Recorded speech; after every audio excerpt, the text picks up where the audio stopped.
Is game two of the first round of the Stanley Cup playoffs a must-win game for the Tampa Bay Lightning?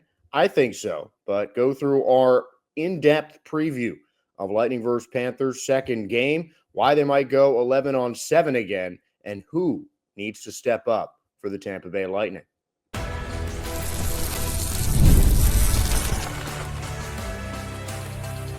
You're Locked On Lightning, your daily podcast on the Tampa Bay Lightning, part of the Locked On Podcast Network, your team every day.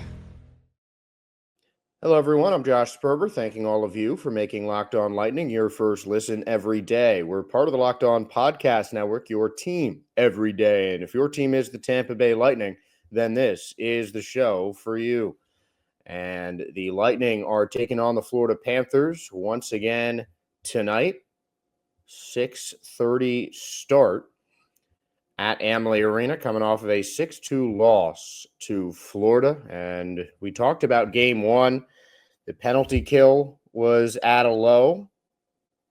They lost the face-off battle, lost the physicality battle, and just straight up got beat. I mean, plain and simple. I don't think that there's much more that needs to be talked about on that end, other than the fact that the Lightning need to really make some changes in this second game of the Stanley Cup Finals. You know, they need to start off a little bit stronger. I think this Lightning team is certainly one that plays better when they get off to fast starts. And in this particular series, in the postseason, in the last 6 games, the team that scores first is the team that has won.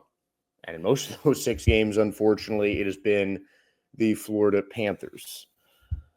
So obviously, the fast start is something that has been kind of a measuring stick for a lot of these Lightning games so far this season.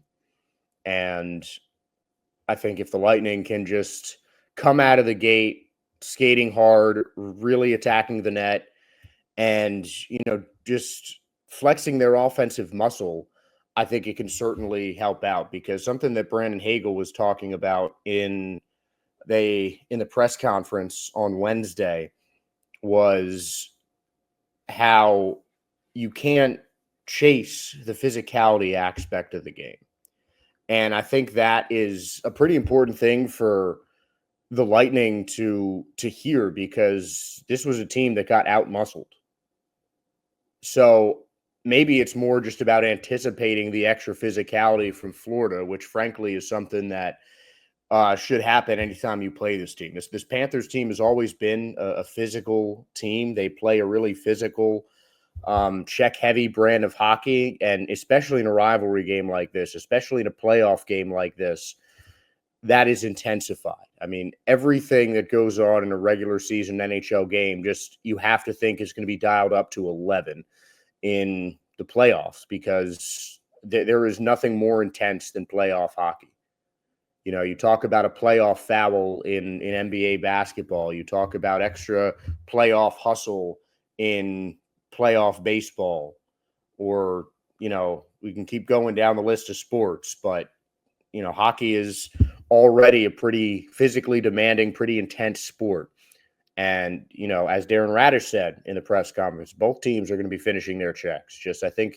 I don't think the Lightning have to seek out the physicality. I think it's going to come to them, but they just have to be prepared that if the Panthers are being physical, the Lightning need to hold their ground, and they need to, be physical back. And I think it could mean that Mitchell Chaffee is going to get a little bit of extra run if Anthony Cirelli is unable to go. And I think we're going to talk about why it's going to just be one extra forward coming out. I think the Lightning look like they're going to stay in 11-7, and I think that's a good thing, especially for this series. I think obviously things can be reassessed in the later rounds of the postseason, especially since Bjorkstrand is week to week. So hopefully if the Lightning advance, there's a possibility that he comes in and just kind of help balance out the forward depth with just an extra bit of scoring touch, which is Bjorkstrand's forte. But right now, that's not something Lightning can worry about. He has been ruled out for this series, not expected to play against Florida. And the Lightning, I think, will have to go deep into this series if they're going to want to make that happen in this round of the playoffs. But again, I think that's something that it does not need to be a concern for Tampa right now. You obviously can't concern yourself with the guys that aren't going to be suiting up. But I think that if Anthony Cirelli is unable to go, Mitchell Chafee seems to be next in line to be his replacement. And obviously, I don't think there's a player on the Lightning team that can replace Anthony Cirelli. We talked about that in yesterday's episode. Cirelli has been probably the best defensive forward for Tampa Bay all season, maybe in the entire NHL. He's going to be a hard guy to replace, but I think positive about Mitchell Chafee coming in is the fact that he does play a physical brand of hockey. And I think because he was on the benefit, the receiving end of a tough hit from Puyarvi in the last regular season game this season, that has him suspended for 2 games, Puyarvi, not Chafee,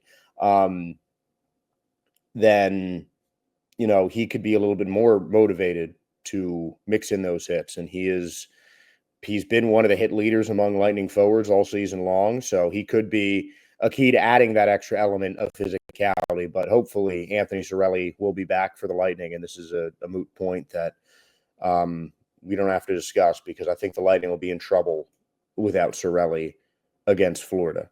But this is a smart hockey team that has been in this situation before.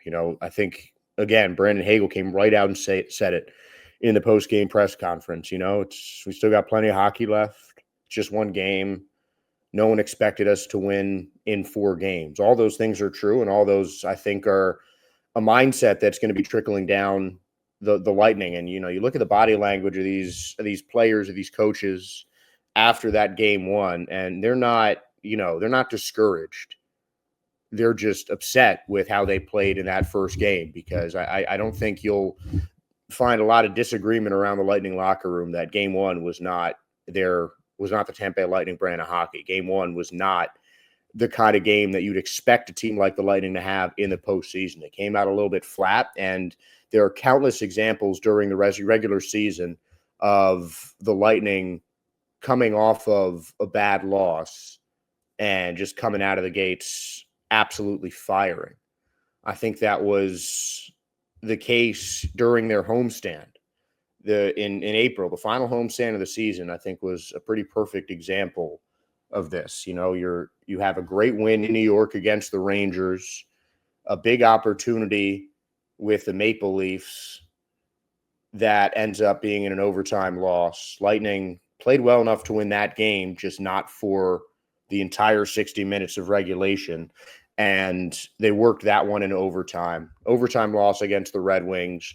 Then the next 2 games, they score 12 goals and get 2 wins against the Sabres. And then, of course, the Panthers in the regular season. And, that might not be the best example of the Lightning coming off of that kind of win, but I've used the 4 Nations one way too many times. Another one, I guess, would be the first couple games of March, 2-1 loss to the Panthers. Felt like that was winnable.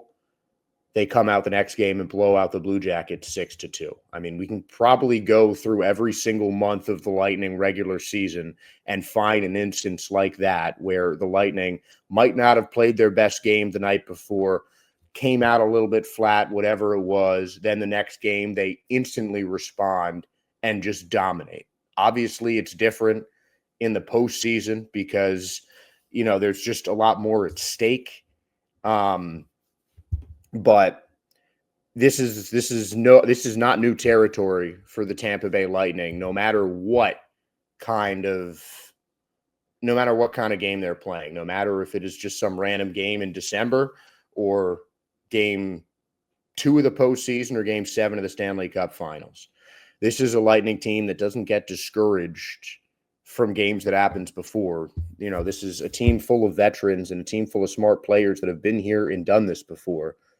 But the same thing is on the other side with the Panthers as well.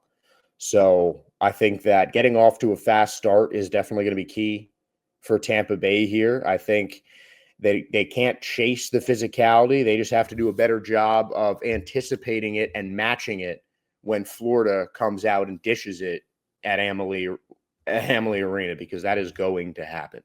This Florida team is always extra physical against their rival Lightning, and that is certainly not going to change in the postseason anytime soon. And something else that doesn't look like it's going to be changing is the 11-7 lines of 11 forwards, 7 defensemen employed by John Cooper. And I have been kind of mixed on that all season, but judging by game 1 of this series, I'm going to tell you why I think it is a great idea to continue, at least for game 2, and probably even for the rest of this first round series.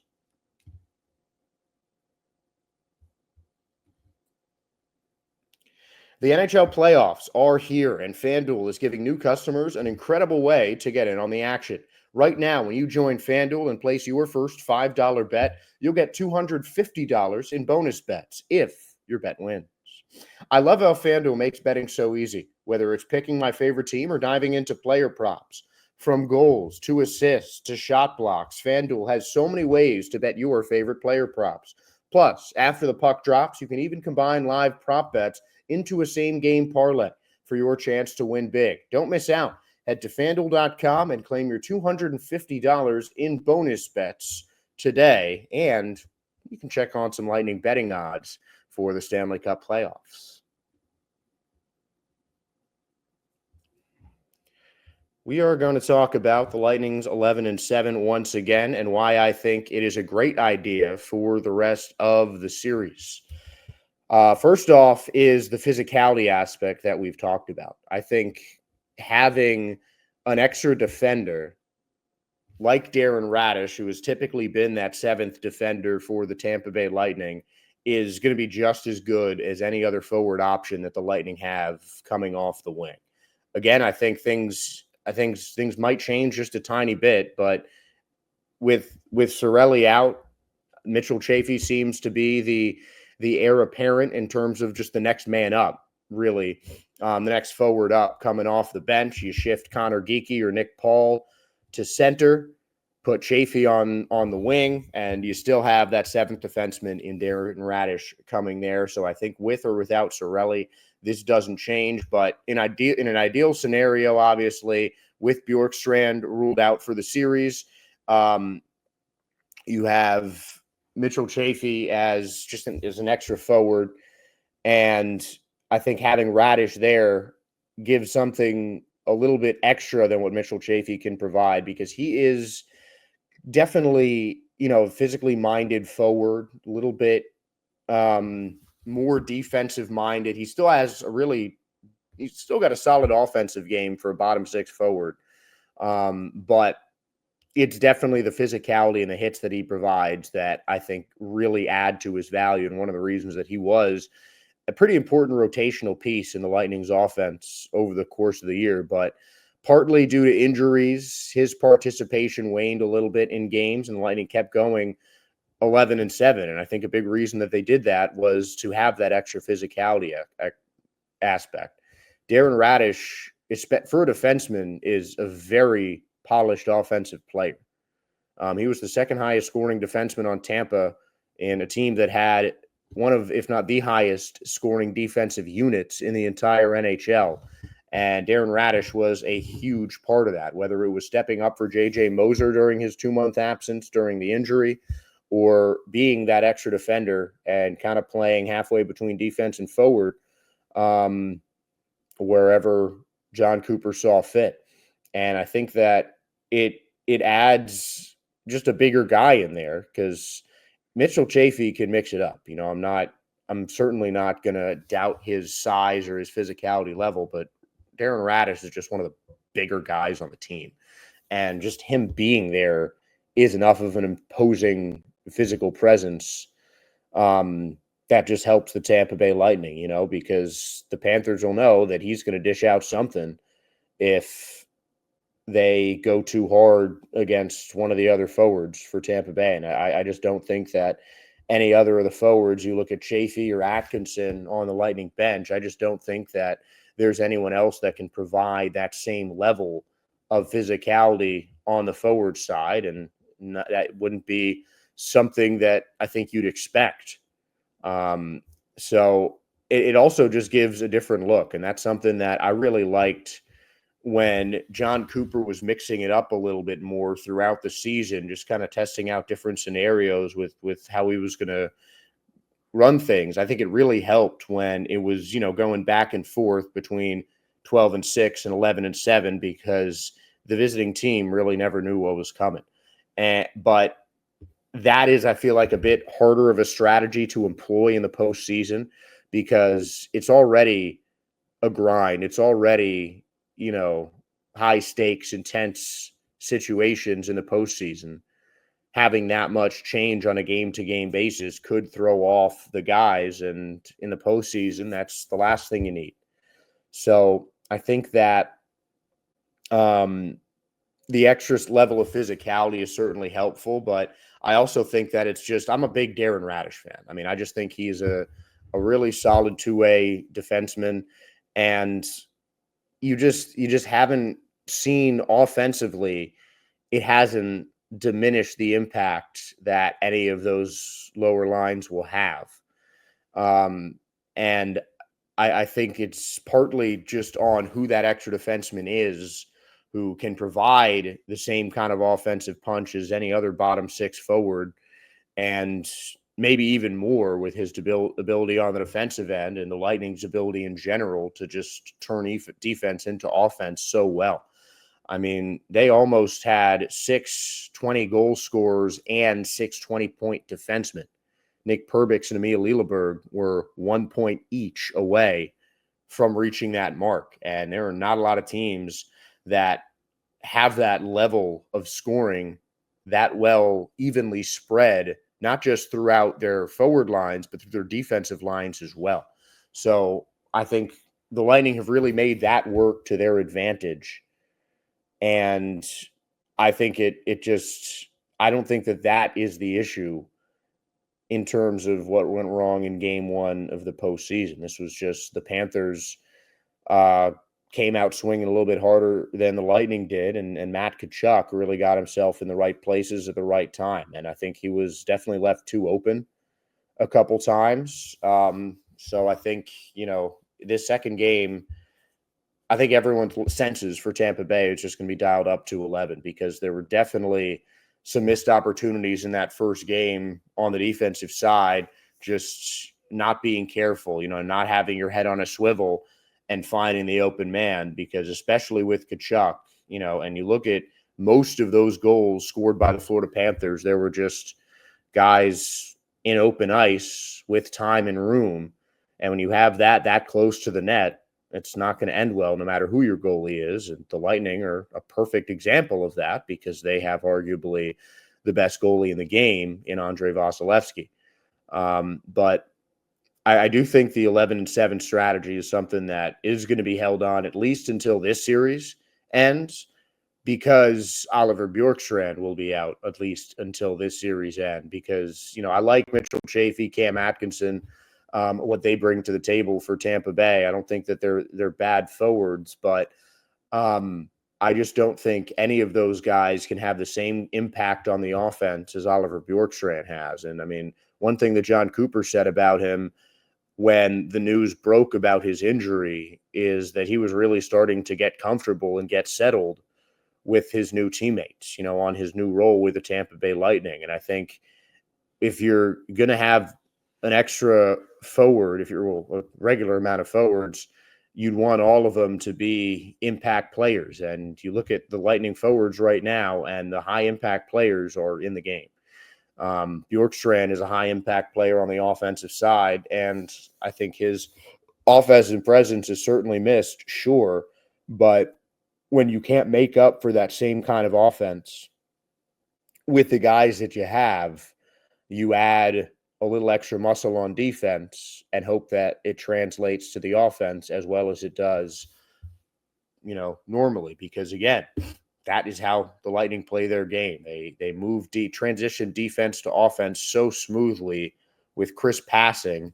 And I just think that they're better off doing that for now until Oliver Bjorkstrand comes in. Now, when Bjorkstrand comes in, maybe you can alternate Radish and Perbix on the defensive side, but when Bjorkstrand comes in, I mean, he was the centerpiece of that trade at the deadline. So he's the guy that you're going to want on the offensive side if you're Tampa Bay. So I think until Ollie Bjorkstrand comes back, expect to see 11 forwards and 7 defensemen suit up game in and game out for the Tampa Bay Lightning. And we talked about in our crossover episode with Locked On Panthers, a couple of key players, guys that need to step up for the Tampa Bay Lightning. And we are going to go into that a little bit more when we come back for our final segment of the day. Ever check your bank account and wonder, where did all my money go? Between dining out, online shopping, and entertainment, it's very easy to lose track. That's where Monarch Money comes in. Your personal CFO, giving you full visibility and control over your finances. Monarch Money isn't just a budgeting app. It's a complete financial command center. You can track all your accounts, investments, and spending in one place, so you stop just managing your money and start building wealth. When I started using Monarch, I realized just how much I was spending on food delivery. Now I budget smarter and save more. Instead of juggling multiple apps, you can use Monarch to check your finances, track spending, and even plan long-term goals. Managing money with your partner is smoother than ever. You can track shared and personal accounts, set goals, and stay on the same page without the stress. So take control of your finances with Monarch Money. Use the code LOCKEDONNHL at monarchmoney.com for 50% off your first year. That's monarchmoney.com, code LOCKEDONNHL for half off your first year with Monarch Money.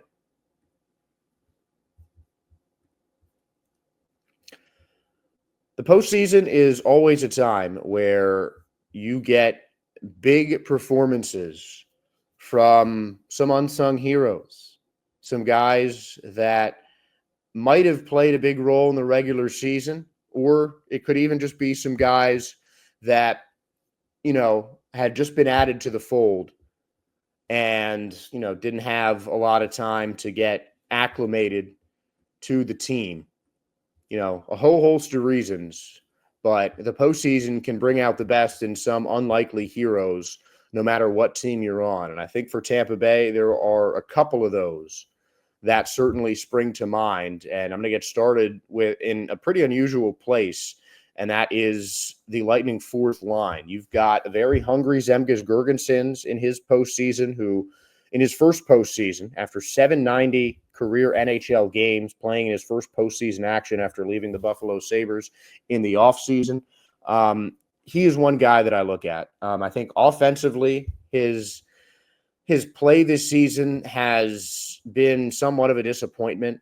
2 goals, 4 assists, but he did play all 82 games, so a good dependable guy to have on those lower lines in the playoffs for sure. But he had a plus-minus of -7 in about 11.5 time on ice, 11.5 minutes per game on the ice. But he is someone that I think could be kind of an X factor in a way, because he would just be, an unlikely source of offense. 2 goals, 4 assists this season, and in almost all the games in which he scored a point, the Lightning won. So while, it's a smaller sample size, regular season different from the postseason, everything like that, the defensive aspect of Girgensons' game has been pretty solid all season. I mean, there's that fourth line is kind of just like a pest line. Just, a bunch of really grinded out defensive players that are going to just beat you up for the 10, 15 minutes that they're going to be on the ice. And, if they end up putting in a goal, then it gives an extra momentum boost, because those just aren't the guys that you expect to score. And, I don't think that game should change all that much in the postseason, but, you just want to put in goals. And it took Girgensons until the game before Four Nations to get his first goal for Tampa Bay. And before that, he had, I think, 2 assists. Like, that was it. Very small number of points, but that increased slightly in the second half of the season. And you'd obviously like to see them get on the board. Same is true with Luke Glendening, who has scored in 13 different games in his 2 years for the Tampa Bay Lightning. The Lightning have won all of those games. And he was a guy that I've talked about as an X factor, just as someone to come on and win some faceoffs with that fourth line and help the Lightning get possession. But again, it just kind of has to be turned into goals, and that might not be Luke Glendenning's game, but it's certainly that just the faceoff, or what they call in lacrosse a fogo, face off and go kind of player. Obviously, a little bit different in hockey with the way that they change lines and the way that possession is really controlled. But I think that value as a face-off guy is not something that should be diminished. Getting possession, especially for a high-octane, offensive-minded team like the Tampa Bay Lightning, you got to have possession to make that work. And Luke Glendening has been one of the most efficient face-off takers in the NHL over the course of the season. And, that has to be something, especially against a good face-off team like the Florida Panthers, that has to be something that you focus on when it comes to the game. So I think that Luke Glendening is certainly someone that I'm going to have my eye on in this next game. And another guy is Yanni Gourde. And him, I don't think that he needs to step up in the same kind of way that the other guys have, because I'm focusing on him because he was really starting to hit his stride towards the end of the season. This is a guy who was a key part of the Lightning's team in those last two Stanley Cup runs. He played a combined 48 games in those two playoff runs for Tampa Bay, and was just part of the beating heart of those Lightning teams. And you saw that same kind of Yanni Gourde down the home stretch of the season.